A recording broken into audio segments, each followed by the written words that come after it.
Realmente eu fiquei pensando no Dennis Rodman versão brasileira. Sim. Teria posado na G Magazine. Teria. Teria feito filmes adultos com o Alexandre Frota também. Teria. Então acho que ainda bem que o Dennis Rodman é americano. Que por Teria mais dado loucura que ele fez, se o cara apoiou o Trump, o cara teria dado uma cambalhota, que nem o Vampeta deu lá no quando Planalto. ganhou a Copa. Ah, imagina, campeão da Por NBA. mais louco que ele foi e é, eu prefiro a versão dele americana do que imaginar do que seria essa versão aí do Dennis Rodman Sem dúvida. fazendo filme adulto com o Alexandre Frota. E, sei lá, não, melhor não. Ainda bem que o Dennis Rodman não nasceu no Brasil. O Dennis Rodman tem um jogo na carreira dele de nenhum ponto e 28 rebotes. É um monstro. Né? Monstro. E o Klingon teve essa estatística bizarríssima. 0,19 de rebotes, 3 tocos. É exatamente um jogo recente da última semana, inclusive. Exato. Novato de Connecticut também. Campeão universitário. Pivôzão aí Bicampeão. do Portland. Dennis Rodman. O grande mentor, o grande referência do Dennis Rodman na NBA foi o Chuck Daly. Sim.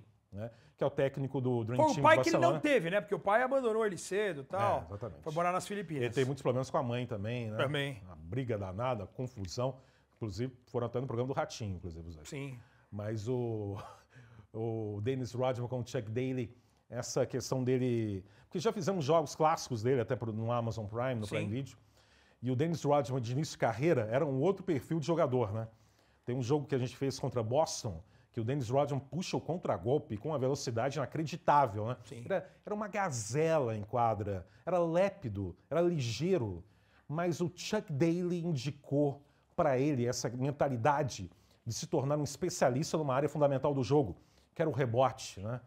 E eu lembro sempre daquele documentário dos Bad Boys, e também documentário dele próprio, tem são dois nesse caso, Sim. né? Um que conta mais a história dele, né? Dele virando um obcecado pelo rebote, como ele, um gênio nesse quesito, ele identificava a trajetória da bola Da onde de sairia, acordo com a da onde trajetória, qual trajetória seria da bola depois de tocar no aro, e ele se posicionava de uma forma inacreditável e números incríveis de rebote. Ele se especializou nisso, que era a forma dele se manter vivo na liga de forma dominante num quesito fundamental do jogo. A trajetória dele é incrível, né? Você falou de rebote, é um fundamento que até dessa semana é aniversário do jogo de 55 rebotes do Will Chamberlain, que é a maior marca numa partida. Sim. O Rodman teve jogo de 34 rebotes e o Will Chamberlain naquela temporada de 55 ele teve 27 de média, quer dizer, é uma daquelas marcas que nunca serão batidas. É porque é de outra era do individualmente, jogo. é uma outra era do jogo. Nem individualmente os 55 num só jogo, nem os 27 de média. Mas o Dennis Rodman, não somente isso, a história dele dentro de quadra como vencedor, dele ter ido depois para Chicago jogar ao lado dos seus inimigos, entre aspas, né, do Jordan, do Pippen. Eu lembro de uma entrevista dele também falando na época de pós-jogo, tipo, e aí, como que é a sua relação? Ele falou assim, não, o Jordan vai para um lado e eu vou para o outro. A gente não tem relação nenhuma aqui fora e o Pippen vai para o meio. Eu vou para a esquerda, eu vou para a direita, eu vou para o meio, porque eles não tinham uma relação assim. Mas E o Phil Jackson foi muito feliz em buscá-lo para buscar. Porque no próprio documentário ele chega a falar isso, que em 1996, que é aquele auge da loucura, quando ele casa com ele mesmo, eu tinha que fazer eu fiz um especial para a ESPN na época. De noiva, né? A pedido do Trajano, do livro, do Bad As I Wanna Be. E o Trajano trouxe esse livro, a esposa do Trajano trouxe esse livro dos Estados Unidos. Trajano! E Quem gritava assim? Fernando Calazans. Fernando Calazans. No Rio de Janeiro, que É é pra... verdade. Ô, Trajano! No Linha de passe. No linha de passe. Todo mundo tranquilo, desculpa te interromper. É verdade. Do Toma nada lá. o cara gritava. PVC aqui. Ele na tela com o Márcio Guedes. Não, né? Palomino aqui, PVC aqui, Trajano aqui, não sei se tinha mais alguém, o Juque Furi, claro. E no Rio era o Márcio Guedes, que E já o falecido. Calazans. E o Calazans, né? Aí a todo pouco mundo do assim, nada. falando, vamos falar aqui, de repente, naquele vídeo, ô Trajano! O que foi? Quero falar do Fluminense e Madureira, que era o jogo que ele via da 4 da tarde, domingo da Globo, Sim. né? Desculpa aí. Não, sim, mas era bem isso. E a esposa do Trajano, na época, tinha trazido esse livro e o Trajano me deu o livro assim, cara, lê esse livro e faz um especial desse livro contando um pouco. E é o ano que ele casa com ele mesmo, mas é o cara mais falado da NBA Não, mas pera, mas antes, peraí. Em 96, é o maior nome da NBA em 96. Detroit era um menino tímido, Sim. sem tatuagem, Sem nada. sem cabelo colorido, Sem nada. ganhando espaço em Detroit. Porra, quase cometeu suicídio. E ele é emocionado, né, quando ele ganha uma premiação. Também. Ele chora. Né? Antes de se tornar titular, ele foi um sexto homem, né, de muito destaque. E a relação dele com o Chuck Daly é incrível, né? Tanto é que quando o Chuck Daly sai do Detroit, saiu e foi para New Jersey, né? É o começo do fim ali. Aí o começo ele começa, né? Porque o Chuck Daly foi técnico até 92, né? É quando acaba a ambição dos Pistons de título, né? Sim. O Isaiah Thomas tem contusão grave, o Detroit já passa a perder do Chicago, já começa a ter trajetórias curtas em pós-temporada. É o fim daquela família, né? Que ele encarava como família mesmo, sem o Dennis dúvida. Rodman, né? Foi a família que ele não teve E aí, presente, né? Mas antes ele ainda vai para San Antonio. Né? Mas o começo do fim é justamente isso, porque com a saída do Chuck Daly, a esposa se separando e proibindo ele de ver a filha. Tem o episódio do suicídio, que ele tá com o rifle no... Tem a filha que é jogadora. Seminu no... Em frente ao ginásio. Em frente ao ginásio, que o cara é salvo por um policial que era amigo dele, que tava passando por ali. Não, é porque ele dorme. Ele dorme. E o policial, quando chega lá, vê que ele tá dormindo dentro da caminhonete e salva ele. E aí vai para San Antônio. Aí começa as tatuagens, que ele no livro ele fala que ele estava querendo combater algo que ele não era. E aí algo diferente. E aí ele começa a pintar o cabelo, ele sai com a Madonna. Relacionamento amoroso com a Madonna. Tem Madonna visita o vestiário depois do jogo. A Madonna, ela oferece... San Antônio? Eu tinha esquecido disso e eu estudei para esse programa de hoje. Pera, você está estudando para a conversa? Não, para essa conversa sim, porque é um fato legal. O crime é premeditado aqui? Não, mas é um negócio legal. 20 milhões de dólares ela ofereceu para ele porque ela queria ser mãe de um filho dele e ele se negou. E eu lembro de uma história muito legal, que essa eu não precisei estudar porque essa eu lembro do documentário, em que ele falou que ele desistiu de namorar a Madonna porque eles não tinham vida. Porque a Madonna estava no auge, ele também é um cara super conhecido, e eles não conseguiam sair. Eu lembro de uma história que eles gostavam de um mesmo restaurante, e que um dia eles tiveram que ligar para o restaurante, que eles estavam indo para lá, e os caras falaram assim, eu acho melhor tirar todo mundo daqui, porque se vocês chegarem aqui no restaurante, vai causar uma comoção. E aí ele já estava sozinho, ele era no restaurante só para os dois. Assim, isso não é vida. Mas a Madonna eu não quero disso. isso. A Madonna, acho que das superestrelas, é a que mais sente o prazer a ser dessa fama estratosférica que interfere em qualquer segundo dia da vida. Pode ser. Ela sempre... Pode ser. Os shows mais caros sempre foram pode dela, ser. as grandes produções. Pode ser. Recentemente eu vi um vídeo do Nirvana, uma entrevista com o Kurt Cobain. Sim. Ele fica assustado quando o repórter informa e compara o valor do ingresso da Madonna em 93 com o valor do ingresso do show do Nirvana na época. O movimento grunge, né, com grande destaque, mas o movimento grunge tem essa coisa da essência de manter a música e a arte como algo acessível, né? E aí a reação do Kurt Cobain era o contraste do que ele pensava tinha que ser um show acessível com ingresso, uma média de valor que o pessoal pudesse pagar, e o que era o show da Madonna, que era uma coisa assustadora. Então, a Madonna gostava disso também, certamente, e o Dennis Rodman não estava preparado para aquele momento. Ele preferiu depois a Carmen Electra. Exato. Né? E aí onde eu vou chegar já, não, mas você me deu um gancho, porque você falou do grunge. Um Skyhook? Você me deu um Skyhook maravilhoso, que você falou dessa época de grunge e tal. Tem o Alice in Chains também, que o vocalista também faleceu, assim como o Kurt Cobain aí do nosso querido Nirvana. Em 96, também nesse auge do Dennis Rodman, ele fica muito amigo do Pearl Jam, do Eddie Vedder, do vocalista principal do Pearl Jam. Também de Seattle. Que também é de Seattle, e é justamente Seattle e Chicago, as finais de 96 e tal. E Seattle. O Eddie Vedder, ele era vocalista de uma outra banda, e ele é contratado para ser o vocalista do Pearl Jam. Não sei se o senhor sabe dessa história, mas essa história que me passou foi Leonardo Radaeli, que é um grande... Esse é bom. Radaeli é... fanático pelo Jararacas, por Rômulo e por Bulga. Eu sou apaixonado por Leonardo Radaeli. Exatamente. E a primeira banda, a junção ali, não era Pearl Jam o nome, era Mook Blaylock. Você sabia dessa história?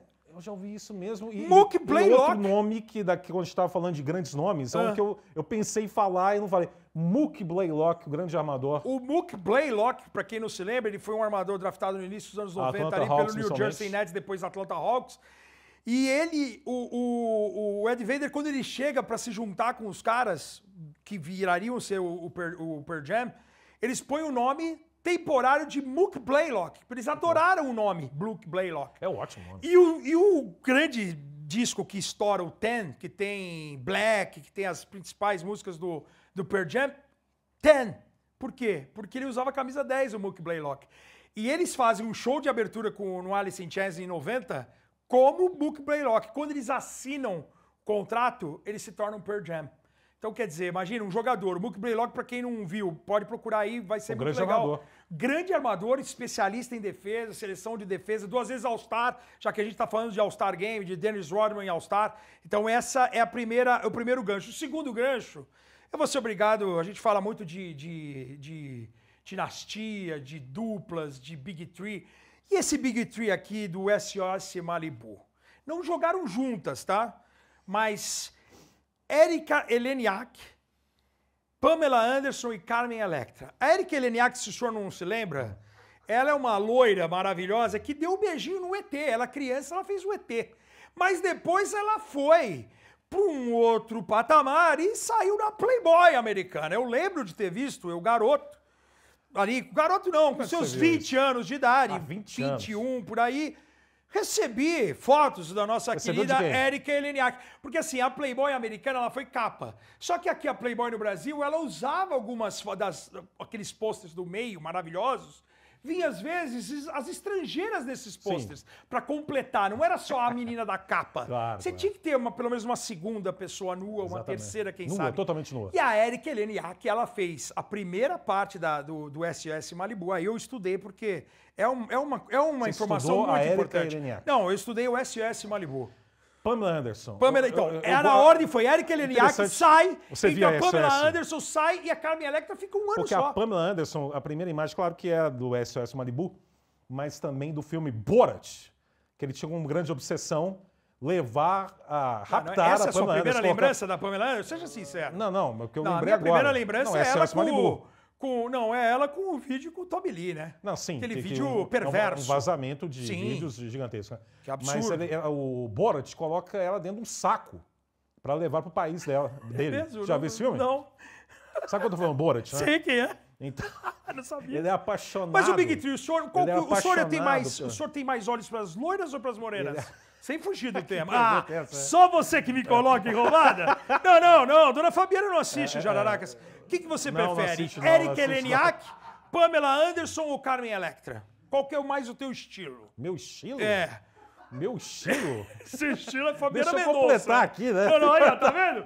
Tá vendo? Você peguei tem que ver o homem. Borat. 6 programas, mas eu peguei o homem. Não, calma aí. Eu te dá tempo pra pensar. Gostou? Você acha que só de coisa boa vive o Bugarelli?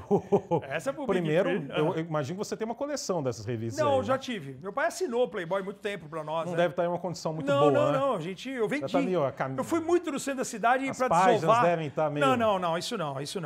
Você puxa a página Não. Coladas, não. Nunca. Nunca? Nunca. Muito nunca. Isso aí era a edição de colecionador. O que eu vendi, tô falando sério, o que eu vendi de Playboy no centro da cidade... Aqui, tá pelado aqui, eu ia lá naqueles... Mulher pelada. Eu ia, não vai mudar a história, você tem que responder quem é a sua preferência. Mas eu pegava umas 10, 12, botava em mochila. Eu não lembro da Erika que você tá falando. Essa Erika Eleniak era diferente, mas tudo bem, você elimina uma e fica com a dupla. Pamela Anderson ou Carmen Electra? Não sei, a Pamela Anderson... Você não lembra dela correndo assim nas areias de SOS Malibu? Sim, de forma muito sedutora, sim. Né? O vento batendo nos cabelos dela, né? O vento era gigante. Pamela Anderson ou Débora Seco? Cara, eu ainda vou de Débora Seco, cara. A Débora Seco, ela tem um lugar guardado no coraçãozinho do Buga. Tem. Vou fazer o quê? Tem que ter esse encontro um dia, Não, né? claro que não. Por que não? Claro que não.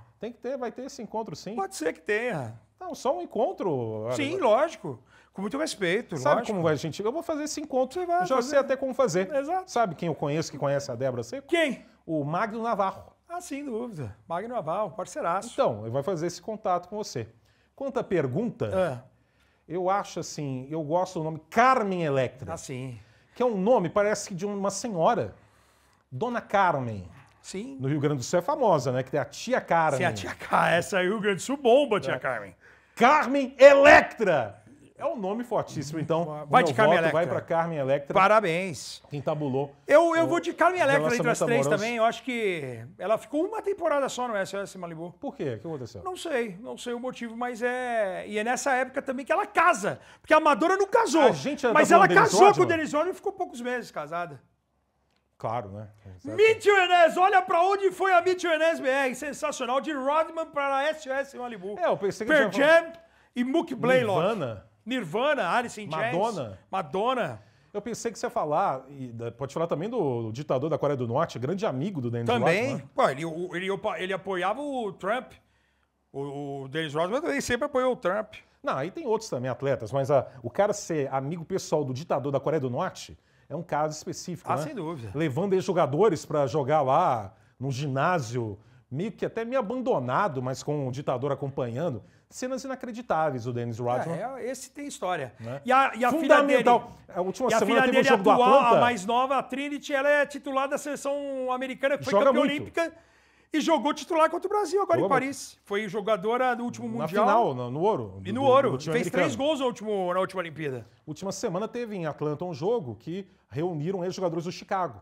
Tá o Dennis Rodman, o Randy Brown, Tony Kukoc, Bill Wennington, o Butler e o Bill Wennington. Você viu essa imagem? Vi, sensacional. Você acompanha NBA. Eu acompanho. Eu tenho essa impressão que você acompanha NBA. Pensei que ia falar isso e você falou que coisa. O Dennis Rodman, ele tem essa ligação no final da carreira ali com essas loucuras. E numa dessas idas jogou nos Lakers. Jogou nos Lakers, jogou em Dallas. Ele volta para Filipinas, onde ele reencontra o pai e faz as pazes com o pai. Depois dessas viagens assim. Porque ele jogou na Finlândia, ele jogou na Inglaterra uma partida, ele jogou no México, ele começou a fazer umas participações assim. Podia ter jogado no NBB. Esporádicas. Imagina, o Dennis Rodman no NBB, 43 rebotes. Qual time? O Rodman tem a cara rubro-negro, né? Não, imagina o Flamengo. Não. Eu queria o Dennis Rodman com o Eurico Miranda no Vasco da Gama. Nossa senhora, ia ser o caos. Completo o caos. Ele ia roubar o charuto da boquinha do Eurico. Antes da gente ir para a reta final, vamos pro... Não, que você tem mais alguma A chegada dele no Chicago foi fundamental, porque o primeiro tricampeonato era o Horace Grant, como ela pivô. Sem dúvida. E quando o Jordan voltou, uma grande fragilidade do elenco do Chicago Bulls era justamente a posição de ala pivô naquela temporada 94-95. Então, a inclusão do Dennis Rodman foi polêmica. Fundamental. Pelo momento que ele vivia, que era um momento mental muito perturbado, completamente louco, completamente insano, mas sabiam, o Phil Jackson sabia que se conseguisse domá-lo, ele seria fundamental para um novo momento de glórias do Chicago, e foi o que aconteceu. Então, essa aposta do Phil Jackson, o Michael Jordan também garantindo, o Scottie Pippen, depois de tudo que foi o duelo deles contra os Pistons do Rodman jovem, buscar o nome do Rodman com essa taxa de risco gigantesca, foi uma cartada de mestre e que mudou um caminho da história da liga. Né? E ele jogou, e o que ele fez no Chicago foi impressionante. Aquela final contra Seattle, como ele engoliu mentalmente o pobre Frank Brickowski, que era o pivô do Supersonics, um bullying. Cara, ele teve 2 jogos de mais de 20 rebotes, cara. Né? Ele teve 2 jogos de 11 rebotes ofensivos naquela final. E contra o Utah, na reta final do jogo, que ele acerta uma bola de longe. E ele fica assim, né? Era impressionante. E depois aí, essa reta final dele, Lakers e Mavericks, ele não conseguiu jogar nada. Mas o que ele já fez... Filme... E o louco é assim... Ele fez nesse tricampeonato, nesse meio de e os saltos dele para salvar a bola. De ir para Las Vegas, coisa e tal. O cara ainda arrumou tempo de fazer filme com Jean-Claude Van Damme, que eu lembro de ter assistido Double Team, que é um filme absurdo, de ação. Imagina o cara como se fosse... Esse filme quem dirigiu foi o Godard? Não lembro. Acho que não, né?